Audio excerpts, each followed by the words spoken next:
2021, the Davao City newest dining and lifestyle destination hosts the biggest display of Mindanao best and varieties talents. Mindanao Art 2021 from October 1 to 31, 2021 at Poblacion Market Central, Sibanggoy Street, Davao City with a theme of Art in Between Mindanao Art and Liminal Space. Now, pagpasok pa lang sa entrance, namamangha na kaagad ang mga bisita dahil ang dating Mindanao Fruit Stand ay isa na ngayong commercial complex na kung saan nakalagay ang pinakamalaking art exhibit ng Mindanao. Mindanao Art and Fashion and Focus at Davao Art Fair. The new normal art scene is thriving in the South as art and fashion by Mindanao artists and designers are on view in the Mindanao Art. This is the third installment of Mindanao Art Fair, Mindanao Art 2021, the biggest gathering of artists in the island, is slated on October 1 to 31, 2021. Mindanao Art is at a turning point. We have seized the moment when it offered us opportunities. Last year, defying the pandemic, we opened what became the biggest art event in Southeast Asia. We have planted the seeds for a better art scene and hopefully a better future. So we wait, ever knowing that one can never predict what is coming. The smallest things can change the future radically. The beating of a single butterfly's wings can cause storms, and we are such butterflies whose wings birth storms into being. And while we can never really tell what typhoons we'd fly from out of our fluttering, we must dare to move if we want things to happen. And yet, as the pandemic still slowly subsides, we are still in a state of new movement.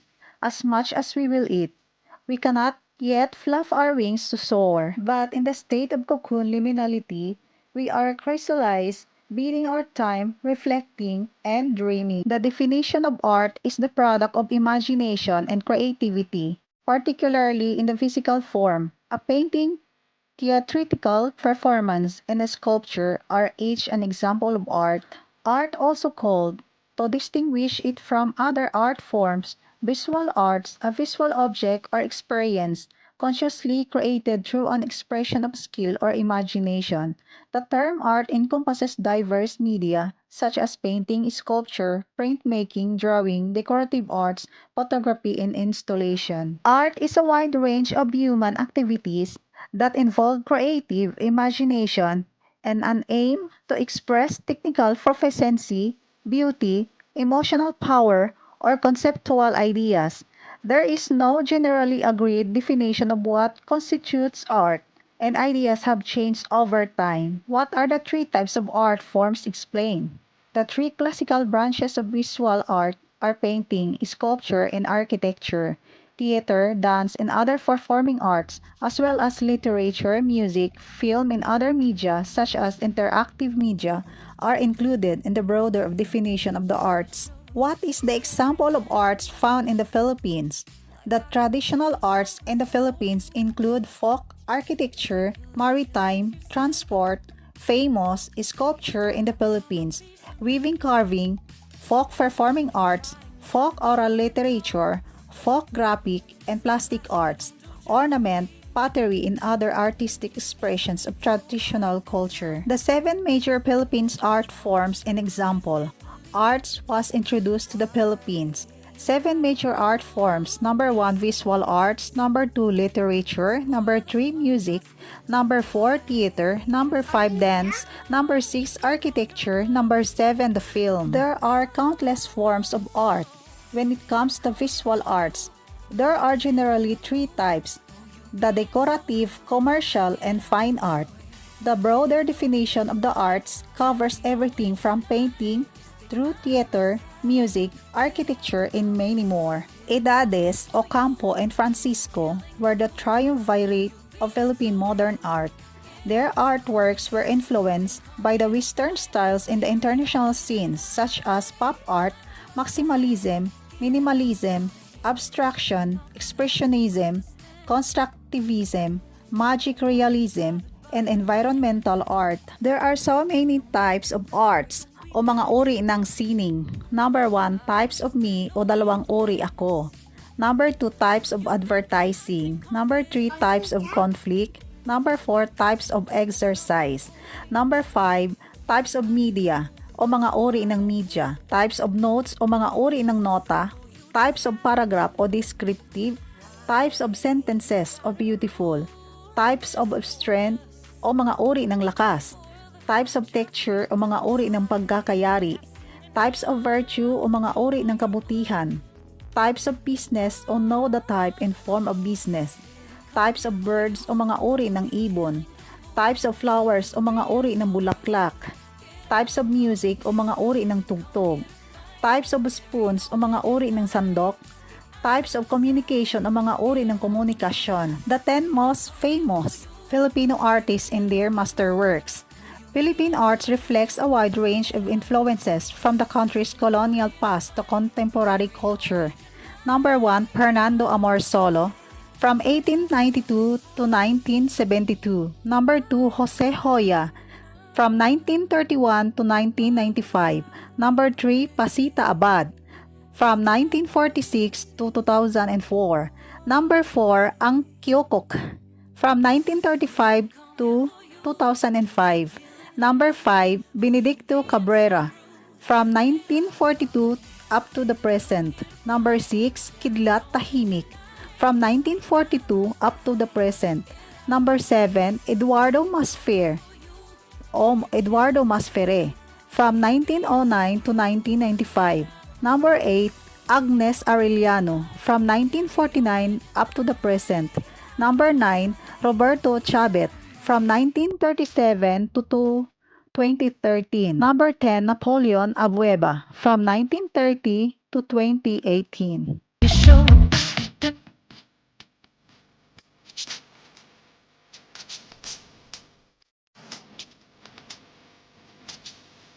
Tagum City ang may pinakamaraming participants sa lahat ng mga local artists na nagpa-participate sa art gallery na ito. Ang Tagum City din ang tinaguriang the mural capital of the Philippines dahil sa taglay nitong galing sa pagpinta sa mga pader along the streets of Tagum City Historical and Cultural Center. These art paintings, murals along Smenia and Magsaysay Streets, Tagum City. These works of art by our talented Taguminio artists just prove the galleries are not only confined in physical buildings, but can also be found in the streets.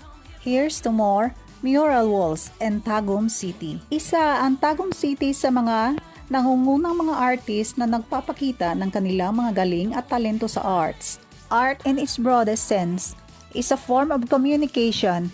It means whatever the artist intends it to mean, and this meaning is shaped by the materials, techniques, and forms it makes use of, as well as the ideas and feelings it creates in its viewers.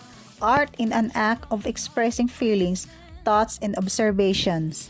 A National Museum of the Philippines means a trust of the government.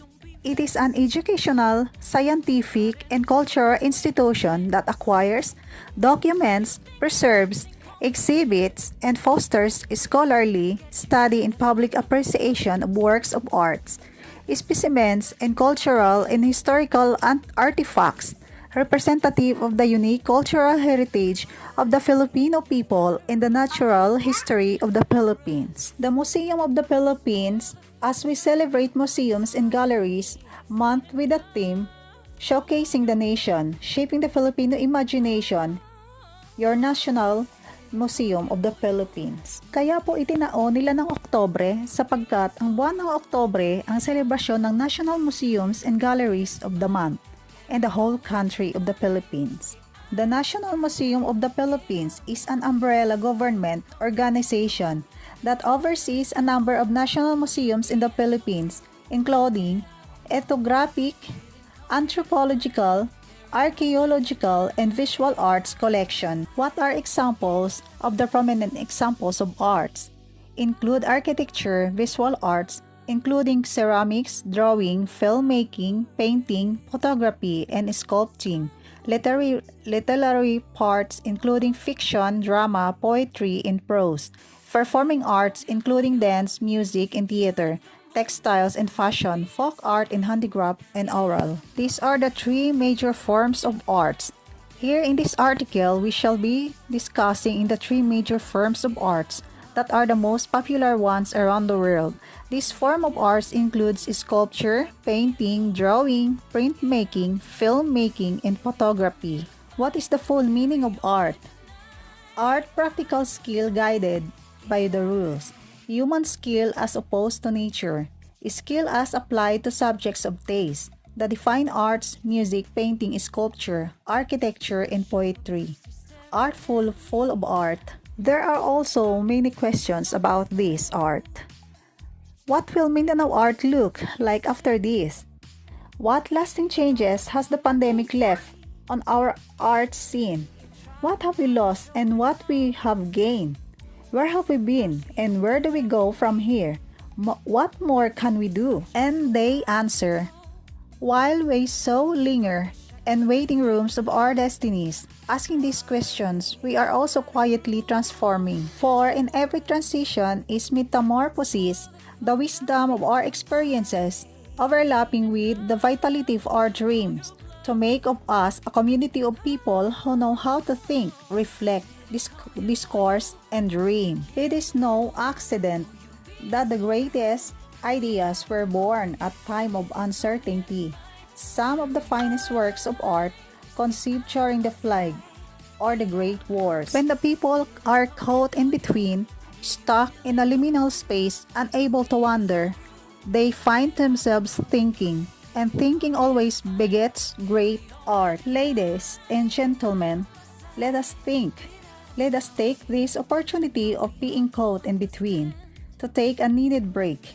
And let us now gather the energy and courage to break the comfortable notions of self which now cocoon us but which we are destined to shed, and the limiting ideas of the world which now shell us but which we need to break if we are to ever soar. I can smooth, but you got no boo.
At dito po nagtatapos ang aking video patungkol po sa Art Gallery ng Davao City.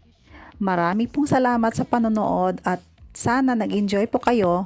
Paalam hanggang sa muli. Huwag niyo pong kalimutang i-like and subscribe at ikalimbang ang notification bell para ma-notify po kayo sa aking mga susunod na videos.